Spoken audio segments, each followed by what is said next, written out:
It's funny. It's Talk Erie and the Joel Natale Show. Talk Erie and the Joel Natale Show. We're live from our Kingdom Financial Group studio here at 5th and State.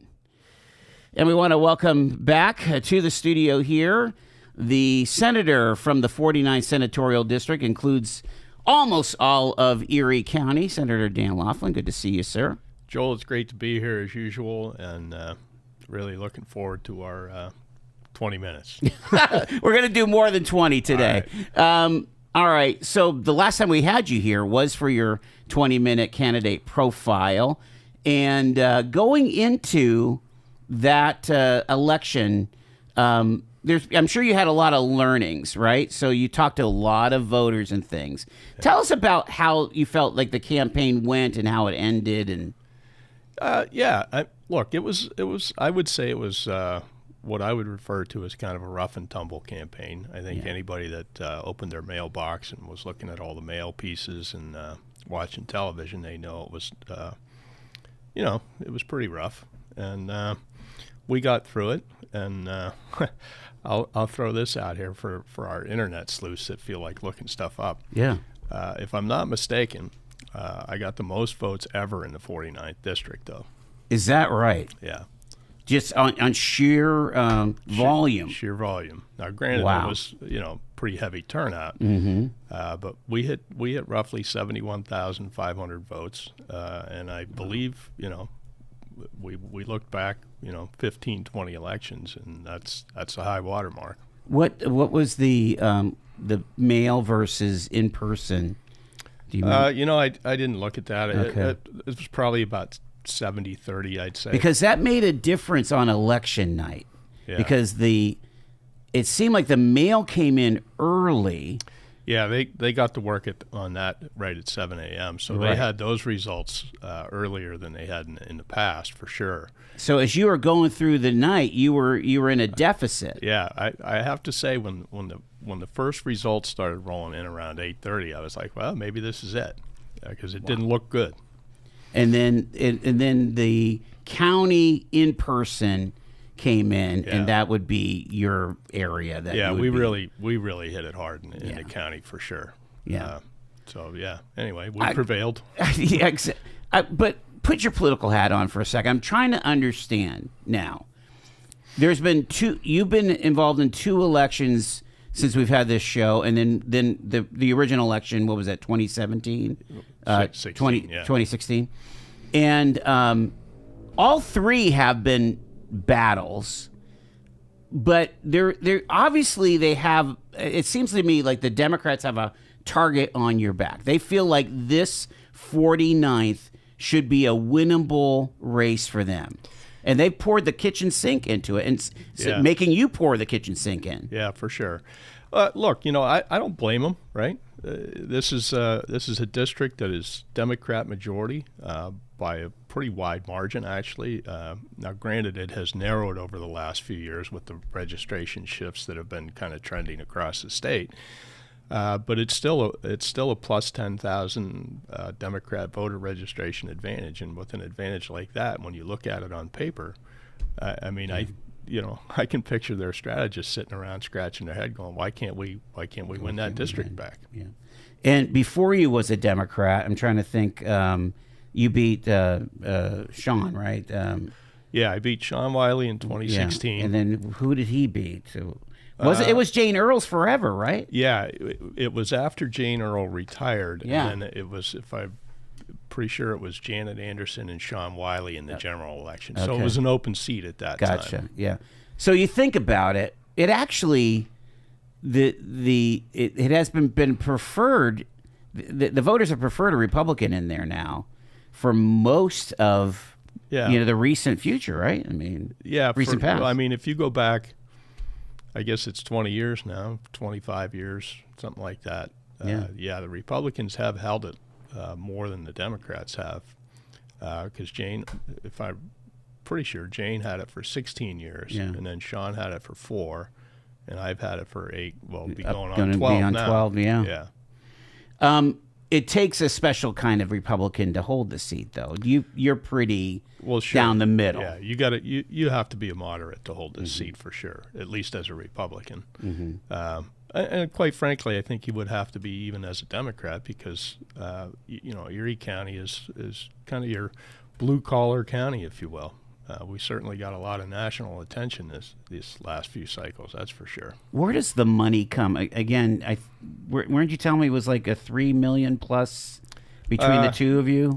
Well, I didn't study his campaign finance reports, but from what I understand, the Democrats spent roughly $3 million between. They spent $3 million. Yeah, and we spent, I want to say, 2.2, 2.3. For a state Senate race. Yeah. $5 million.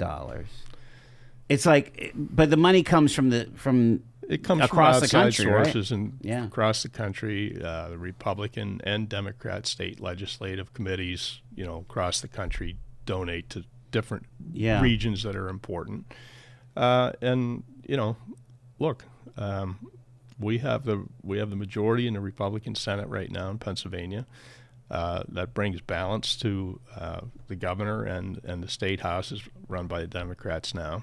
And I would say, to most people that are listening, divided government brings some balance, regardless of which party you're for. If there's no balance, either party can kind of run themselves off to the one side or the other more than maybe they should. Isn't it say something to the Erie County voter or the 49th District voter to say, this is how important the nation thinks that this district is, that they would pour this kind of investment? So, you think about, you put that on a per vote basis, what, 130,000, 135,000 votes, $5 million spent. I mean, that's a pretty big price tag per vote. Yeah, for sure. I mean, think about. It's the same thing with the presidential race. Yeah. These Erie County voters are highly sought after. Yeah. Well, look, one of the reasons my race was so expensive is because of the top of the ticket was spending so much money here. They ran the cost of all the advertising up, and going door to door, knocking on doors and talking to voters like. You wouldn't believe how many times that my team ran into people from like Massachusetts knocking doors for Kamala or for Trump. Yeah. Mm-hmm. And so Erie County was quite the focal point for national politics. And, it's fun to be in the spotlight sometimes, I guess. Right. Probably more so than, let's say, your colleague that's in the middle of the state or something where, it's obviously super R, Yeah, if you know who's going to win, then no one spends any money there. Yeah, even Pittsburgh, they know. Yeah, it's going to be a hot D. Yeah, so we helped out the local economy. Yeah, I'm sure you did. You mentioned doing door knocking and things. What were the voters telling you? It was kind of an odd year, and I have to say, I think it was because there was so much money spent here and so many phone calls made and whatnot. Texts. When you got to a door, you could tell pretty quickly if someone had already made up their mind. You know what I mean? Mm-hmm. And a lot of it was kind of straight party line stuff where I didn't see that the previous two elections. Really? Yeah, it was a little more stratified. Were you a little nervous about that? It's not a great trend, right? I have in order to hold this seat, I have to have Democrats that vote for me, and obviously independents. And I obviously did well enough in there, but not as well as we did last time. As far as margin goes, yeah. Even though you had the most votes, but the turnout was so huge. The margins were different. We won by 20 points 4 years ago, and we only won by 8 this time. Okay. What were the big issues? I mean, were you hearing about immigration on a state Senate race? Yeah, you were. Yeah, we were hearing about that. Obviously, abortion was a pretty hot topic, and I would say it abortion, it was the economy, and it was our southern border and things of that nature. So we had to run almost a little bit more of a federal style That's race, so if you will. interesting. Yeah. What I mean, did you hear any attaboys for your work with the city school district, and are people aware of the CRIS? Some of the stuff we're going to talk about, right? I mean, the CRIS is a little more of a in-depth type of topic. It's kind of an inside baseball deal, especially since it hadn't really gotten off the ground yet, right? Right. Like maybe 4 years from now it'll be a big deal, but sure. it really played almost no role in this election. Huh. But the school, the City of Erie school funding, I would have thought would have played a bigger role this go around, but it didn't. It was more federal issues and more abortion oriented, and the City of Erie School District is now getting $83 million a year more in state funding than they did when I took office, and I mean that's not chump change. No, it isn't. Yeah. So I don't know if maybe we fixed the problem so well they weren't worried about it. Right. Yeah. Well, and there was obviously a lot of ARP money and things that are involved. The how does the Senate work? Is about half the Senate elected? Yeah, it's so half each. So cycle. you're locked in on the presidential cycle. I know that's kind of a downside for you a little bit, isn't it? Well, it's a double-edged sword. Right? Yes. I mean, Trump drives turnout, but in this district, you have to kind of walk a little bit of a fine line because there's so many people with a candidate like that that is kind of divisive too. Yeah. And so you try not to alienate your base without alienating the other folks that you need to vote for you. Right. So I always just focused on what I can do on the state level to make their lives better, and obviously that formula seems to work. Talk about again, we'll get off of politics here in a second. We'll talk policy, but we had a huge U.S. Senate race between McCormick and Casey. Came down to the wire. Casey finally concedes a week or so later. How do you think that impacted your race, or just kind of the vibe of the election? Well, I put a fair amount of effort into the McCormick race, and it's nothing against Casey, right? Yeah. I've met him. He's a nice enough guy. If he was your neighbor, you'd have a beer with him. Sure. He's not a hateful person. But it meant a lot to me to have a Republican Senate majority on the federal level. I feel like we can do good things for this country with that. And it was interesting to me because Dave McCormick's campaign team sent him up to Erie a year ago to talk to Dan Laughlin. Wow. Just to kind of get the lay of the land because, I obviously do well in a purple district, right? Sure, yeah. And I told Dave, I said, look, you're not going to win if you don't modify your stance on abortion. And I literally spelled out his abortion plan, or statement, if you will. Yeah. Or his stance, I should say. Yeah. And I talked to him at great length about that. And I said, this is the compromise. If you're going to represent all of Pennsylvania, this is where you need to be. I'm not telling you where to be personally.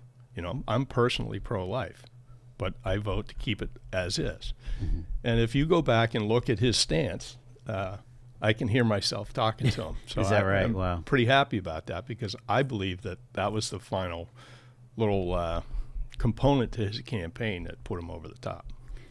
Are there forces within the state Senate that are pushing to bring that 24 weeks down to, let's say, 15 weeks? I'm talking about abortion. Yeah, I would say when I first got elected 8 years ago, there was certainly some push for that. And I think with the Dobbs decision, I think with some of the political ramifications that have played out because of that, that has certainly tempered a lot of people's opinion on this.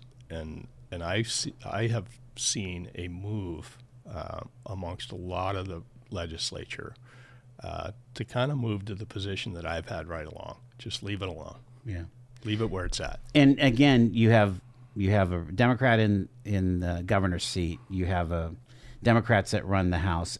No legislation is going anywhere anyway. Right. So let's figure out what else we can move do. on to what's affecting people's everyday lives, and that's the economy in our schools, and plowing the streets. Exactly. We're going to talk a little bit about policy here with Senator Dan Laughlin. He's with us in studio here. It's Talk Erie and the Joel Natale Show, live from 5th and State.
Senator Dan Laughlin, our senator for Erie County, is in studio here, and let's continue on. Let's get away from the actual politics of it all and go to the policy of it. Where's Harrisburg at? I mean, you want me to get the map out? Right, there you go. How long do you have it down to? How many minutes exactly it takes to drive there? It takes me 5 hours, no matter how fast I drive. Is that right? Yeah, that makes a sense. No, as far as after this election, did Republicans make any big gains, losses, House, Senate? It's like literally everything stayed the same. Did it really? Yeah. The only incumbent in the whole state to lose was Senator Jimmy Dillon, and we lost John DeSanto's seat. He didn't run again, but we lost that seat. So the Senate stayed exactly the same number of seats. The House stayed exactly the same. Everything's literally the same. Yeah, that's right. I mean, the House margin for the Democrats is like 1 or 2 votes, right? One seat. One seat. Amazing. Nothing moved. Yeah. Yeah. And here in Erie County on the House side was all the incumbents won. I mean, it was just stagnant. Pretty status quo. Yeah. Again, it must be that the voters are happy with what's coming out of Harrisburg. I don't know. It's weird if you ask them, they're not happy about it. The standard, one of the standard poll questions is, are we on the right track or wrong direction? And it's always, we're doing a terrible job, but they keep electing the same folks. I mean, myself included, I guess. Right. But I mean, what this is full disclosure. What bothers me about Harrisburg is that as a state as a whole, we're getting our clock cleaned by the likes of Ohio and North Carolina and Tennessee. And I don't know what you do about that without fundamental change. Well, look, we and I'm talking the economy.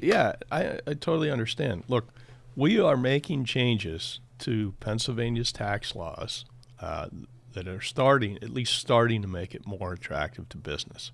And when I took office, one of the things that I ran on, I told people, I said, if you were a multinational corporation and you were looking to onshore virtually anything into the United States, Pennsylvania would probably be almost dead last on your list, unless you needed natural gas or water, right? Right. And we've made pretty good strides to start to lower our corporate net income tax rate and some red tape type regulations. It was kind of funny. I got attacked for those votes during the campaign, which is fine, but Right. I would suspect that Jim would have voted for those too anyway. Right. Yeah. That's just part of the game. But we are making significant strides to try and make Pennsylvania a more business-friendly environment. Because quite frankly, you can't be pro-worker if you're not pro-business, because they have to have a place to go to work. Yeah. And that's where it starts, in my opinion. The some of the issues that we're dealing with are we don't have big money to invest when a site selector might be looking at us. Again, there's some money. We have the governor's action team to protect jobs. Yeah, well, we actually significantly changed that in this last budget cycle. Okay. We put $500 million into basically what we're calling our sites program. Right, PA sites. Yeah, so that is a fairly significant investment to try and attract business to Pennsylvania, and I believe it's starting to pay off. Whether it'll pay off, for Erie County, well, I'm not sure yet, but we're certainly having some of those conversations. We spent a lot of money on basic ed. We spend a lot of money on higher ed. Again, but half the time we're a net exporter of those knowledge workers. They're not staying here. Well, that's because we need to have the jobs here. That's the bottom line, and that makes everything go around, and especially in a region like our district here in Erie County.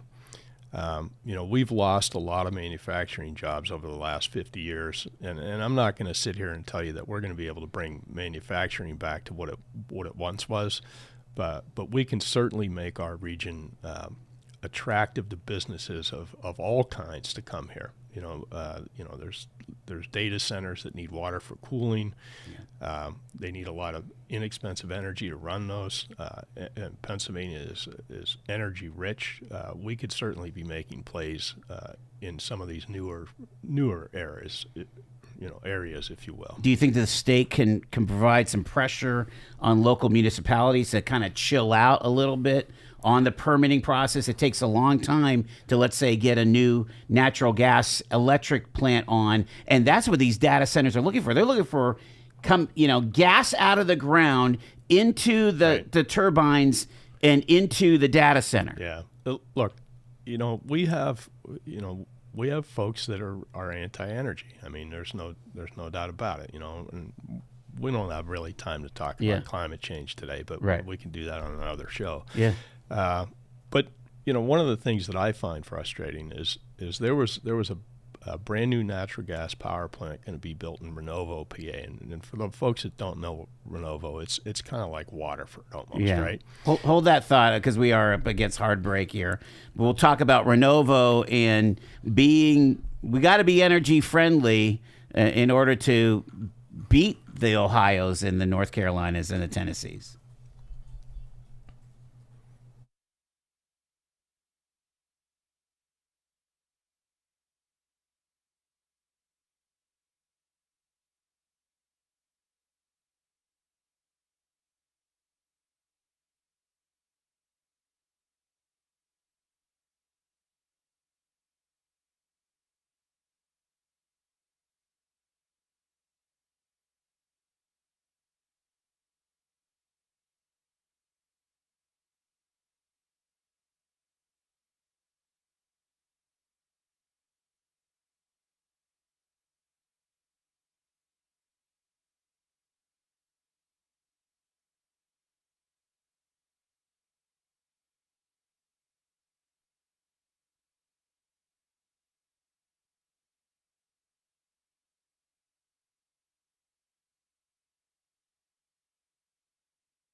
It's Talk Erie and the Joel Natale Show.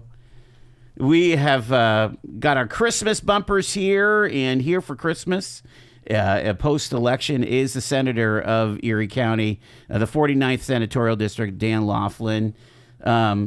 What's your big Christmas? Do you guys do something like traditional for Christmas? We watch Die Hard.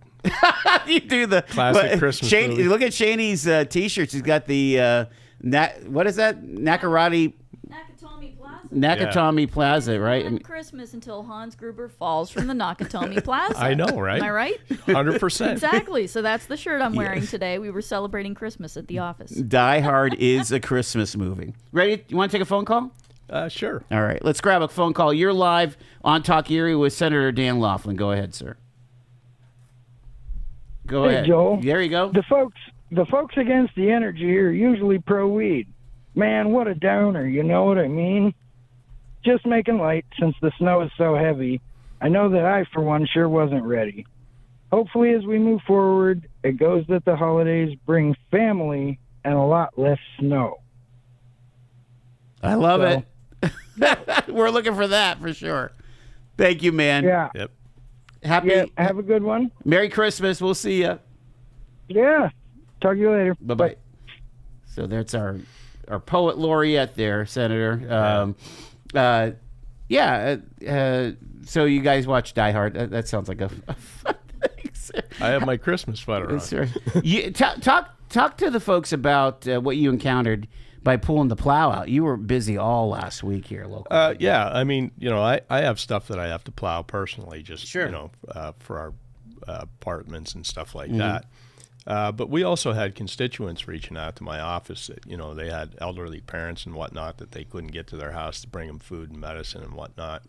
Wow. I reached out to Derek Sanford, my friend out there at Grace Church, because, I've done some of the volunteer work with Serve Erie, and I directed his crew of volunteers to a few people that really needed help, so that was nice. But I went out and I plowed areas of the city just, I don't know if I'm allowed to, but I did it. Right. I plowed a block at a time here and there if I knew somebody had an elderly parent and where they couldn't get to their house, and happy to do it. Happy to do it. But it was kind of an all hands on deck sort of thing. Sure. Yeah. And I don't know if you want to talk about the side streets in the city of Erie, but They're tough, yeah. it's pretty rough. I drove over some of them today that are still nearly impassable. And, once they got to being slush, that's another issue if it's too high, Yeah. So anyway, it was remarkable to have PennDOT's secretary on the ground that weekend. Yeah, that was nice to see. know. I talked to Secretary Carroll while he was up here. I found him to be very responsive. I think he's doing a good job as Secretary of Transportation, and and for what it's worth, it was nice that the governor jumped in and did his disaster declaration, which will help with some of the funding and different things, and got some of the resources up here that were much needed. Do you get a sense again? Now you're starting your third go around, and second, this is your what? No, this is your third governor, right? I mean, because you started under. No, it was 6 years of Wolf, and then 6 years of Wolf. Yeah. That's right.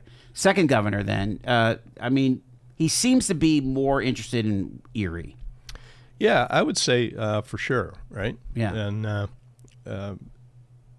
he is. I don't know if he's as pro Criz as I am, but he's certainly expressed support for it, for the program. We made some changes that both he and the Secretary of DCED asked for. I think they were positive changes to the program, by the way. And and we are anxiously awaiting the actual approval of the application that we already have in. Now, my understanding is that went in November, right? I don't know if it was little right after. It went in late October. Late October, Yeah. so before the election. And buddy of mine, I guess Matt Wachter was involved in creating the application and things. Members of that authority, right? Correct. Correct. Where does it stand right now? So it's under review by DCED, or Correct. Okay. And they came back and asked for a few, clarifications on a few different things, and Matt and his team are providing all that. I actually have a conference call with Matt tomorrow to get an update on some of these finer points on where we stand with the application. Looking forward to it. Looking forward to getting to work. And I think it's going to be one of the best things that this region has had in a long, long time. Explain the impact or the potential impact of having this, city revitalization and improvement zone, right? Yeah. It's going to provide up to $15 million annually into this fund that we can use for infrastructure and site development and literally just about anything, as long as it's pro-growth within the city of Erie in that 130-acre footprint. One of the changes we made to the program, or one of the changes that we're going to make to the program, is we are going to make that footprint movable, so to speak, the rolling footprint that you and I have talked about before. I need to introduce legislation to make that happen, but it sounds like the governor's office is on board with that, so it shouldn't be, much of an impediment. We should be able to get it done. Do they actually lose money at the state level with these crizzes, or is it? No, not at least not technically. Yeah, because it's based on growth. Yeah, it's what is known as a revenue neutral program because the state continues to get what they get today, and then as we grow our economy locally, yes, they are missing out on that growth. But that's why the secretary likes that rolling footprint idea that I proposed to him, is that once we get an area fixed up and back in, usable condition, we will put it back on the tax rolls immediately instead of waiting the 30 years for the program to expire. Gotcha. So that's kind of a win-win for the state and for our region, and I'm really looking forward to the next few years on that.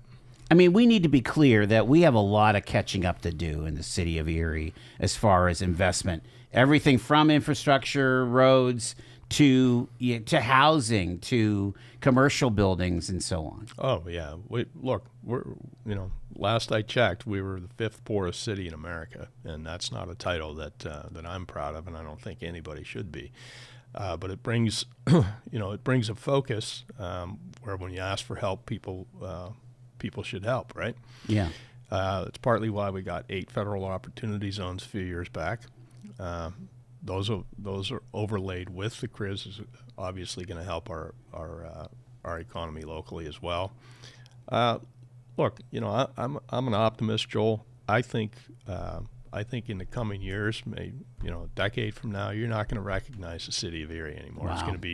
It's going to really be on the uptick. It's funny, we talked to Senator Cory Booker from New Jersey during the campaign, right? He was representing Kamala Harris. And I talked about the opportunity zones, and he was like, hallelujah. I mean, like, they know the Erie story in Washington. And so you put this CRIZ from Harrisburg, the Washington opportunity zones, and we could really turn a tide that, 60 years, as long as we both have been alive, we've been in decline. We're finally turning that around. I think we're finally turning the corner for sure. And I'll say this to you. When we went down to Washington, I took a little local posse with me, so to speak. That was like 6 years ago, I think, for that Opportunity Zone Summit. We got 8 opportunity zones for our region. I think that's the most of any Senate district, by the way. And that was due in part to Matt Wachter, which is why I put him on the CRIZ Authority, because he's a pretty sharp cookie and that stuff. Yeah. But when I was down there, I met Scott Turner, who was part of the Opportunity Zones at the time. Yeah. And this is a little inside baseball here. I wrote on the back of my business card, my Senate business card, right? I said, Scott, I represent the poorest zip code in America. I need your help. And he came to Erie. I don't know if you guys remember this. I do remember that, yeah. Well, he has now been appointed, or one of the nominees at least, to run HUD. So I already have a relationship with Scott. So I think that's going to be good for Erie too. There's no doubt. So I'm looking forward to the next 4 years. I really am. That's pretty remarkable. What are all other legislative priorities? You had a release out on Friday about these safe spaces. Talk about that a little bit. Yeah, it's called Safe Harbor legislation, and this was a bill that was spawned from one of our policy committee hearings last year, and it's a thing that I didn't even realize was a thing until we held this hearing. And there are teenagers that are sex trafficked, and they wind up getting involved, with law enforcement, obviously for prostitution and drugs and things like that. And the real crime in that is that they're still a child, and they're being taken advantage of by bad people. And this legislation would treat them as the victim of the crime that they are, instead of as a prostitute or a drug mule or whatever. And it would basically take these kids, and instead of putting them through our legal system, like the juvie hall. Yeah.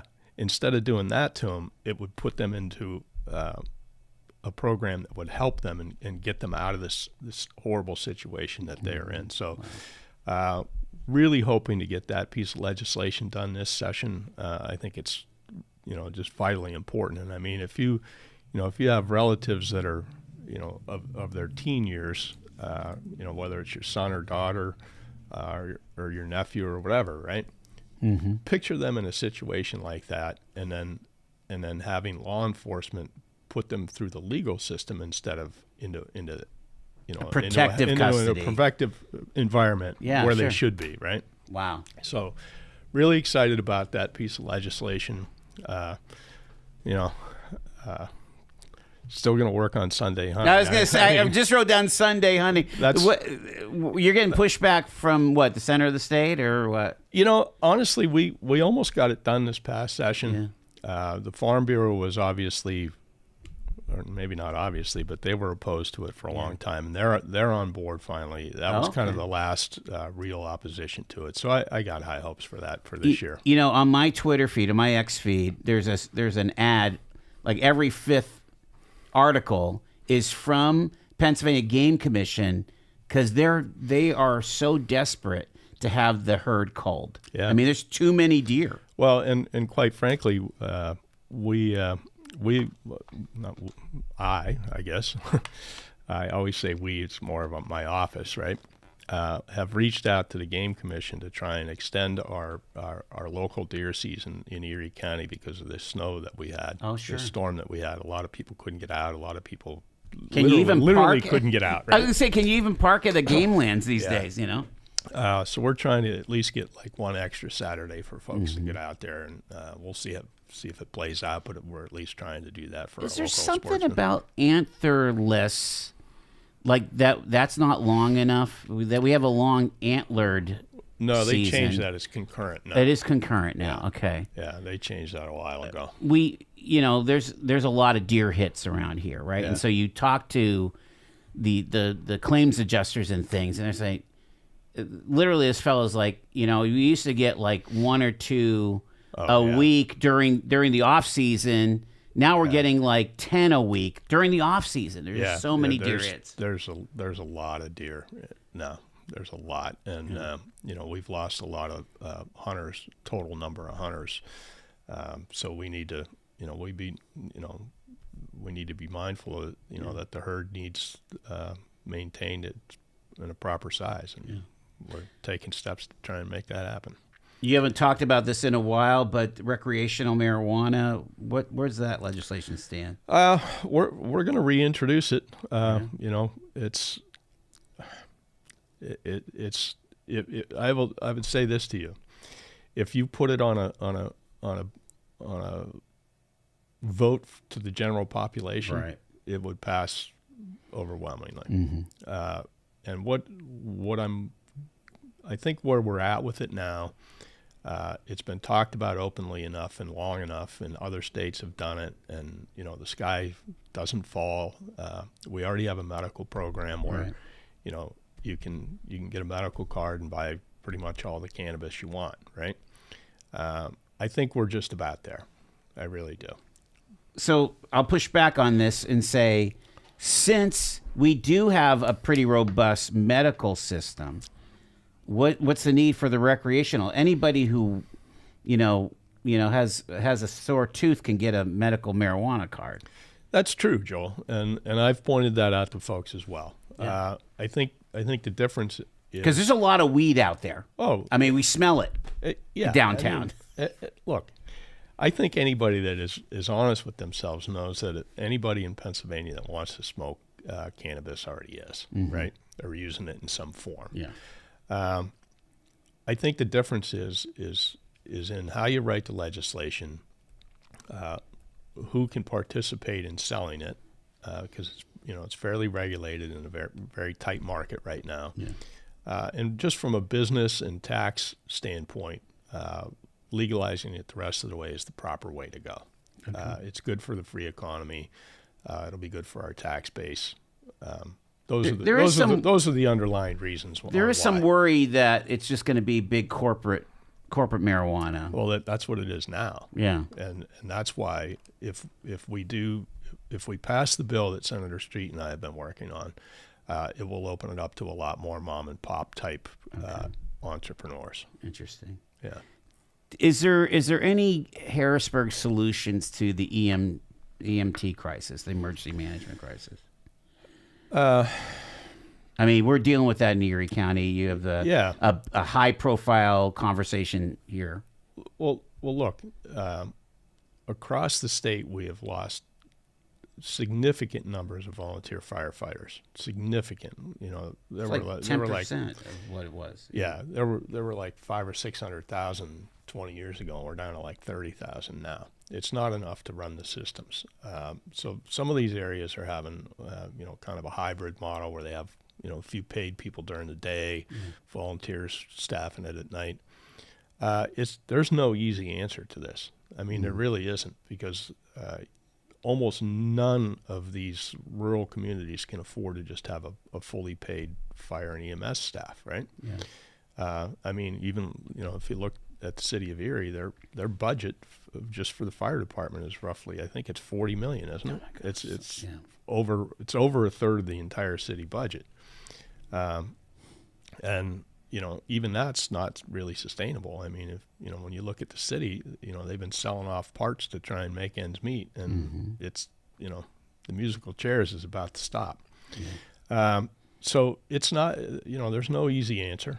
I've proposed legislation a while back that would allow, I don't know how to say this accurately, folks that are serving time in prison that have, basically been rehabilitated, and obviously, there are certain crimes that you would not be, we don't want any child sex offenders out there. But a nonviolent offender. But a nonviolent type offender to help staff some of these areas, it would kind of it would give those folks something to put on a resume too. That's good, good community stuff when they actually are fully released from prison. But it was met with a lot of opposition, as you might expect, even from some of the EMS folks. Felt like, well, no, we don't want those guys. I'm like, you don't have any staff. I mean, right. So it was at least an attempt at a creative solution. Didn't really get any traction, but I'm starting to see there are other states that are starting to do at least some version of that too. So trying to engage again, it's all about engaging people that are on the sidelines, whether they're in reentry or they're just working gig economy or something like that. I've just got a minute with Senator Dan Laughlin. I want to ask you, what was kind of one of the most notable things that a voter said back to you about your service as you knocked on the doors? I'm trying to think here, Joel. There's not really one that really stands out this cycle for whatever reason. I think what was nice was a note that I got after the election from a lady that she sent me a note, and she said she's like 85 years old, lifelong liberal, have never ever voted for Republican, and I broke her streak. She was almost a little bit mad. That she found one. Yeah. So I'd say of all the election stuff, that was the one that made me smile the most. It was like, well, you didn't go to your grave with the perfect voting record, as she called it. So. Oh my gosh. So that was kind of heartwarming, I guess. Well, again, you represent all the people. You have to when you're in that kind of position. I try really hard to do that, Joel. I really do. Yeah. Well, congratulations, the Senator Dan Laughlin, of the 49th District. Again, you take the oath again, what, December or January 1st, right? Or January 2nd? I think it's January 7th this year. Oh, the 7th. Yeah. Okay. It's the first Tuesday of the new year. Gotcha. It's So that'll be 1 year it was 25. 1 year it was the first. It was was it right on New Year's? Yeah. Yeah. So through 2029. Wow. Yeah. Incredible. Yeah. And look, I think it's going to be an exciting 4 years. I think we have a lot to look forward to. Fantastic. Appreciate it, sir. Thank you so much. It is 4:55. It's Talk Erie.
Talk Erie and the Joel Natale Show. We are getting ready for a little more politics with Dean Pepicello. He's our political guru, and he's the Harbor Creek Township Supervisor. Also coming up at 5:20, we'll have our first installment